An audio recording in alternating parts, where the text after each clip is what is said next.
They say some things are small at first. A flicker in the grass, a whisper on a baby monitor, a bowl nudged off a counter with no hand in sight. This compilation gathers 5 clips uploaded by ordinary people who reached for a phone and captured moments that, according to them, no tidy explanation fits. What follows is a sequence of short accounts, sources identified, footage described in present tense as it plays, background given in past tense, and each closes with the same open question: what are we looking at? If you stay with this compilation to the end, consider subscribing and tapping like so we can keep bringing more uploads like these. Drop a comment with your theory after each clip. Skepticism and belief both sharpen the conversation. And if you have footage that looks similar, send it our way. TikTok clip from Ken, a landscaping student in rural Ohio. Ken recorded what he says fell from the sky behind his shed late on a Saturday night. The clip begins with a wide shot of his yard. The timestamp in the corner reads 11:43 p.m. Present, a dull thud off camera, then a tiny bloom of blue light where the grass lies flat. Ken squints into the dark and says, "I don't know what that is." He steps forward. The camera zooms shakily. An object the size of a melon sits smoldering and wet. At 30 seconds, something like steam or vapor unfurls from a crack in the shell, and a slick, translucent tendril unfurls, pressing itself to the soil like a seed. Ken crouches, breath audible. He reaches for it with a gloved hand. The tendril retracts as if it had a mind, leaving a circular depression that glows faintly for a beat. His dog, a mutt named Marley, whines and pulls back, fur bristling. Ken pants to the house. Interior lights cast a stereo rectangle through the back window. The clip ends as the glow fades and Ken calls a friend. Background: Ken reportedly called a local extension office. They told him to avoid touching it and to photograph from a safe distance. According to his upload caption, he refrigerated the object in a cooler overnight and shared a photo the next day of a damp smear on a paper towel that had not dried. Viewers on the post argued a meteorite fragment might show condensation or microbial growth. Others suggested a staged prop. A few commenters noted the timing, late night, no witnesses, and urged caution.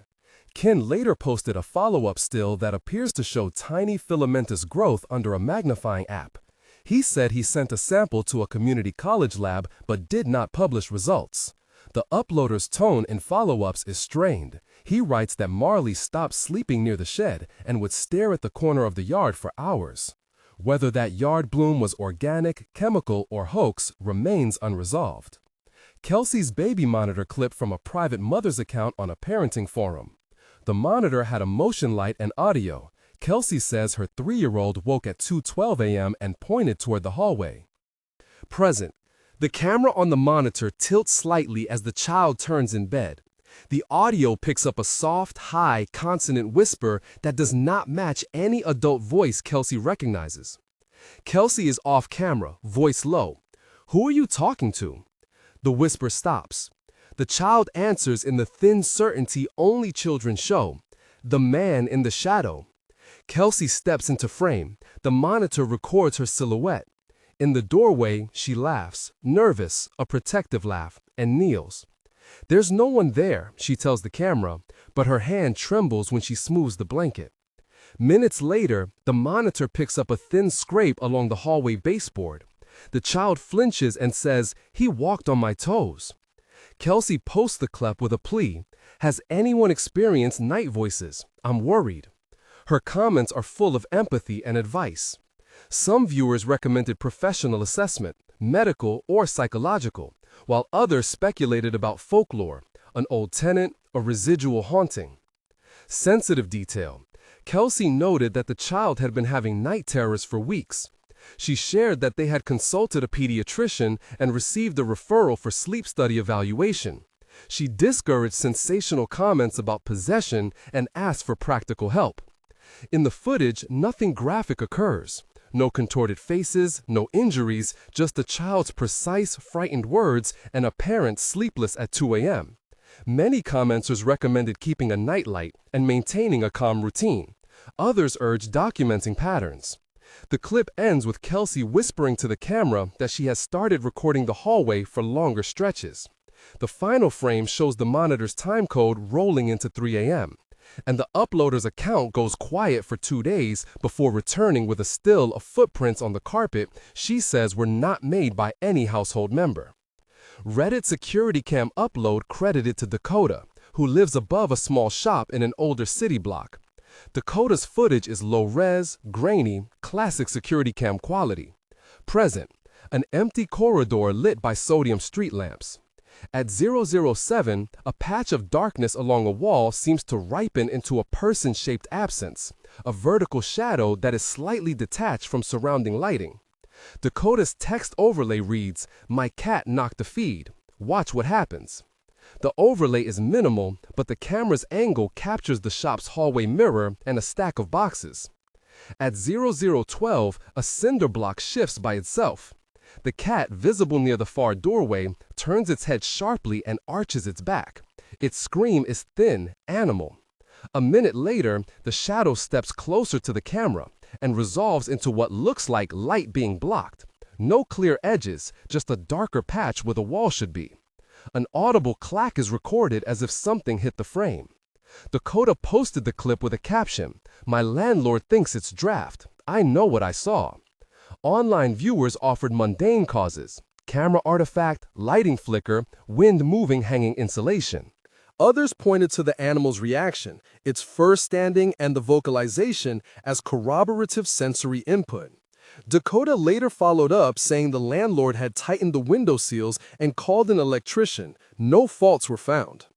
A handful of commenters suggested the source of the dark patch could be an insect swarm or birds, yet the motion is vertical, deliberate, and not feathered. The clip's final frame shows the cat pacing and pawing at the floor where the cinder block sat. The uploader zoomed in on 3 small impressions that appear as shallow depressions. Dakota's account collected polite, skeptical debate. Someone from a nearby university's physics forum asked for raw footage to rule out compression artifacts. Dakota did not share it publicly. An upload on a neighborhood forum labeled simply "Uploader who documents basement" comes from a homeowner renovating a 1920s house. They posted a short sequence filmed on a handheld phone in a basement lit by a single work lamp. Present, the camera pans to a small safe embedded in a built-in wall. The safe door is ajar, and inside sits a clear jar sealed with a cloth. The homeowner narrates quietly, "We found it when we tore out the old shelving, thought it was just varnish." The footage shows a viscous amber mass caked to the glass. At 0019, a faint bubbling occurs on the surface, as though trapped gas shifts. The uploader says they sealed the jar and placed it in a freezer.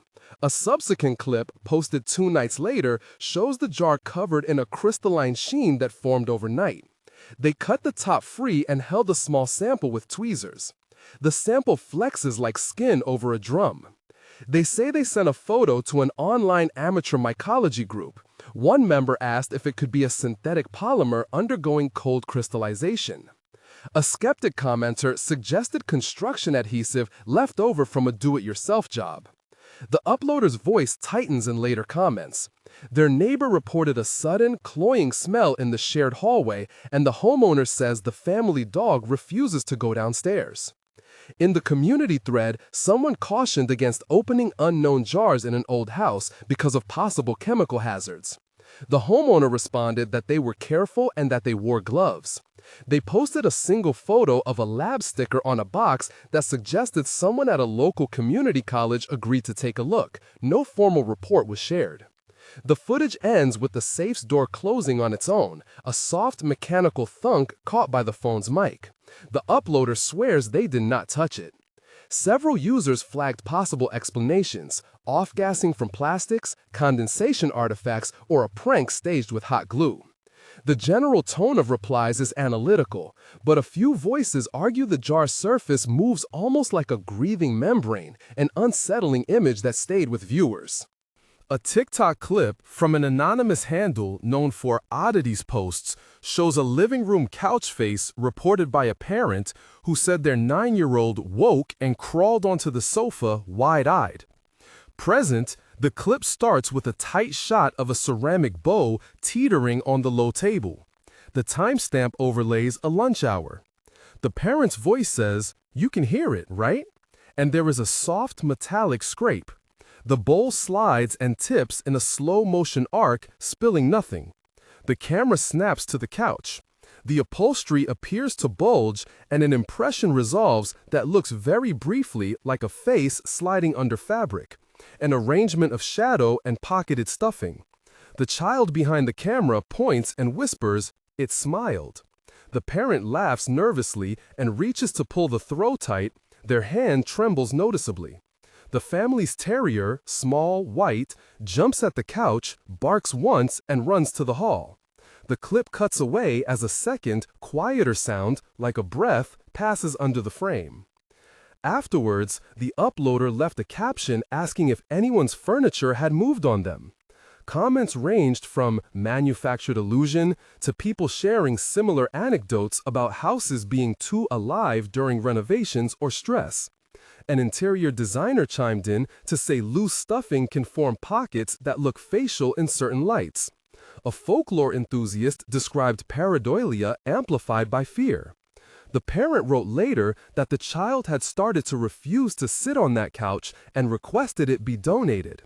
They posted a photo of the couch outside on the curb a week later. The image of the couch's fabric, puckered in a way that some found unmistakable, persisted in comments. Between the clips, a pattern begins to feel less like coincidence. Pets react in 3 of the 5 uploads. Children speak of shapes or men in shadows in 2. Containment fails, jar, safe, refrigerator, appears in more than one account. Some viewers thread these elements together and propose a hypothesis, a localized phenomenon that responds to human attention or to containment. Skeptics counter with more prosaic ideas: human pattern making, editing tricks, environmental quirks like drafts and off-gassing. Across comments on all platforms, a handful of consistent suggestions arise. One group advocates basic checks: background noise analysis, raw footage requests, physical sampling handled by qualified labs. Another group pushes folklore and speculative theory: residual impressions, a mimetic pattern, or an emergent biological agent that displays unusual swelling and retraction. A third cluster offers social explanations: hoaxing for views, attention, or creative expression. Where the accounts converge most chillingly is in the small human aftermaths. Ken's dog no longer wanted to sleep behind the shed. Kelsey's child clung to her at night even after the pediatric referral.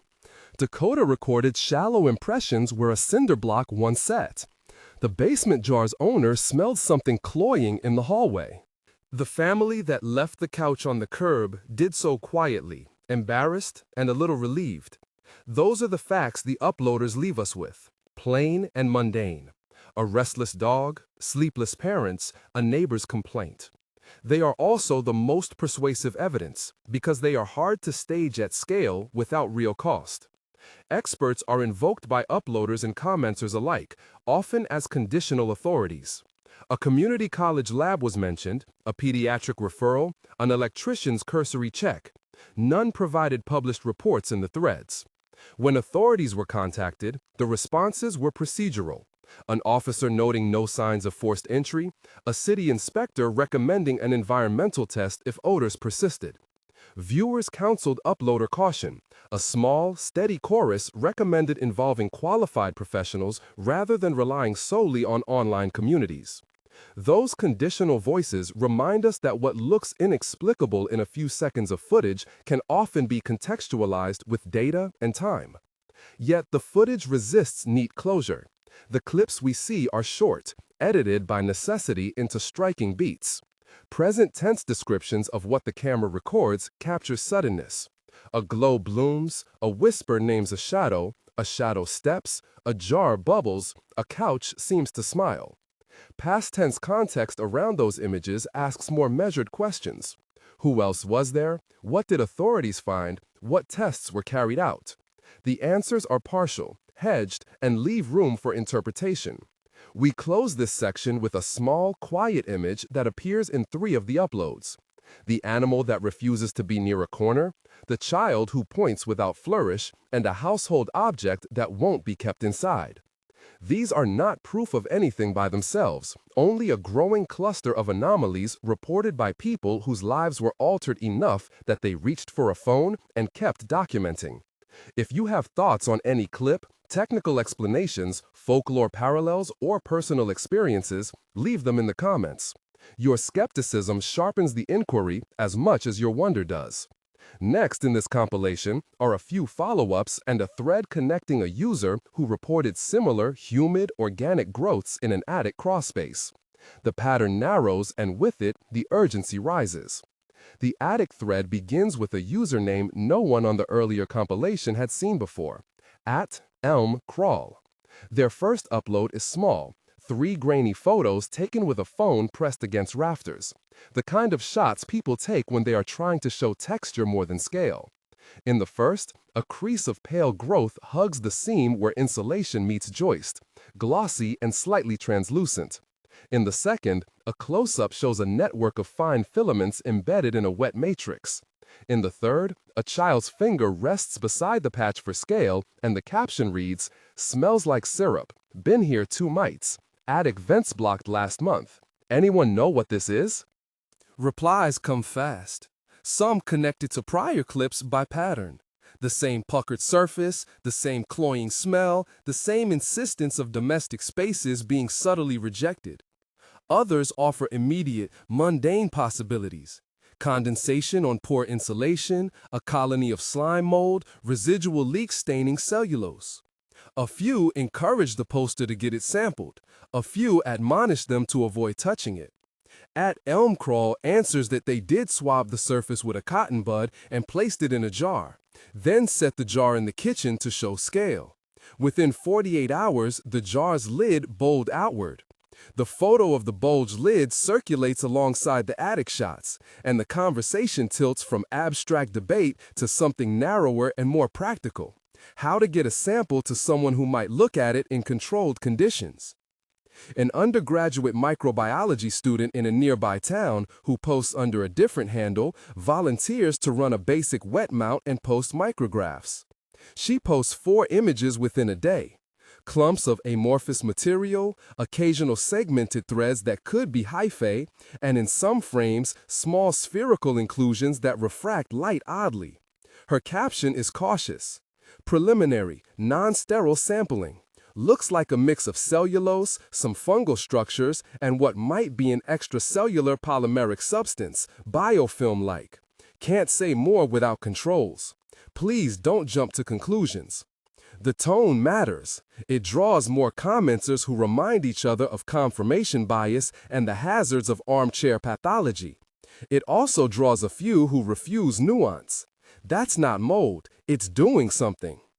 The homeowners who at first posted the couch and basement footage respond privately, then publicly. Ken sends a message to @elmcrawl mentioning the attic's resemblance to the basement jar and offers to mail a sealed sample to a community college lab that had been name-checked in the comments of the earliest uploads. The lab's response, when it arrives, is bureaucratic and slow. They will accept the material only if it is accompanied by a chain of custody note and if potential biohazards are acknowledged. A day later, the uploader posts a photograph of the same jar, now labeled with masking tape and a hand-scrawled note. Sample from crawlspace, collected 03/12, no PPE used. The post rekindles argument. One camp calls it reckless, another says it's the only way to get answers. A local environmental consultant weighs in with a long comment thread that reads like a checklist.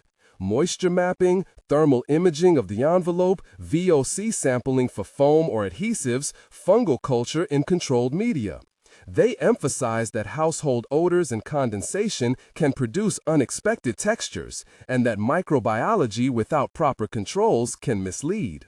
Still, within the same thread, someone posts video of a thermal camera run up into the attic, a patch that reads slightly cooler than surrounding wood, and then, in subsequent frames, a faint warming as it seems to swell. The shortness and compression of the clip, sequenced to dramatic effect, trolls the borderline between test and spectacle. Viewers debate whether the thermal variation is noise, a camera artifact, or something real. Amid the technical back and forth, the human gravity of the reports becomes clearer. Kelsey's child refuses not only a couch, but now a certain bedroom corner where, last month, a stuffed animal sat. Dakota's video, the one with impressions in the cinder block, gets a new comment from the neighbor. "My cat won't go under my porch anymore. Left food there, hasn't touched it in 3 nights."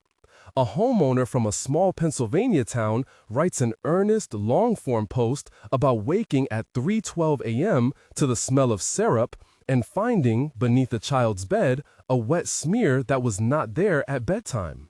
Their husband took a photo, they say, and then they threw open windows and left the house for 2 nights.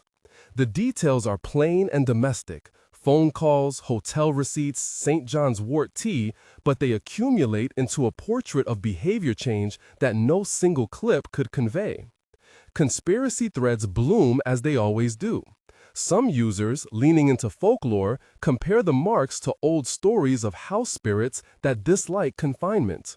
Artists point to contemporary work in bioart that uses alginate and gelatin to create living textures that flex in ambient humidity. Skeptics filed through municipal records looking for nearby industrial histories, adhesive manufacturers, laundries with heavy chemical use, old textile mills whose residues might leach into groundwater. One commenter posts a decades-old headline about a factory that used a gelatinous binder. Another finds no link. The net widens and narrows in the same breath. What finally reframes the conversation is a short, unedited clip uploaded at 02:07 on a weekday morning by a user who had earlier been quiet except for a single comment on the attic thread. Their name is unremarkable. Their clip is not. It is a 3-minute static shot across a living room floor. A jar sits on a low table. A dog sleeps curled near a doorway. At 02:45, the dog shifts and sits up, ears pricked. The jar's surface, smooth and dull when the clip begins, breathes. A slight inflation at first, then a ripple that moves across the lid as if something small were rearranging itself beneath. The dog stands, walks to the jar, sniffs, whines once, and steps away, leaving a faint paw print in the lamplight. The camera's timestamp ticks on. 22 seconds later, the jar's lid is cocked at an angle someone had not touched. A thin, clear thread extends from beneath it toward the dog's sleeping spot. The clip ends when the dog backs away and the uploader, in low voice, says, "Nope," before the phone goes dark. That upload is shared and reshared with the same bifurcated commentary as before. Some viewers call it staged, others call it proof. The practical chorus grows louder and more urgent. Stop interacting with unknown substances. Document with raw footage. Involve licensed professionals.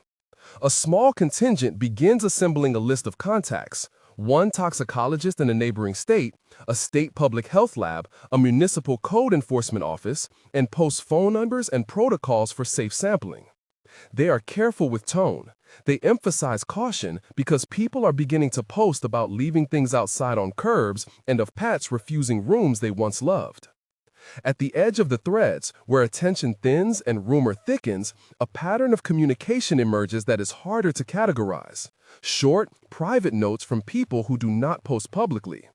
"My sister called. Her baby's blanket is damp in the night," one writes. "We thought it was the heat. Now the blanket has wrinkles like a face," another says. These messages are shared by moderators who decline to name sources, but who confirm, in the matter-of-fact way of people who have seen the same image repeatedly, that the cluster is widening geographically. The tone shifts from curiosity to what reads like quiet alarm. As night deepens in the comment clocks, a user named @ElmCrawl posts again and writes only this: "Found more under insulation. It's moving along the joists. Kelsey, did yours ever do that?" The post draws immediate attention. Ken replies with a single line: "Yes, and keep the windows open. Don't touch."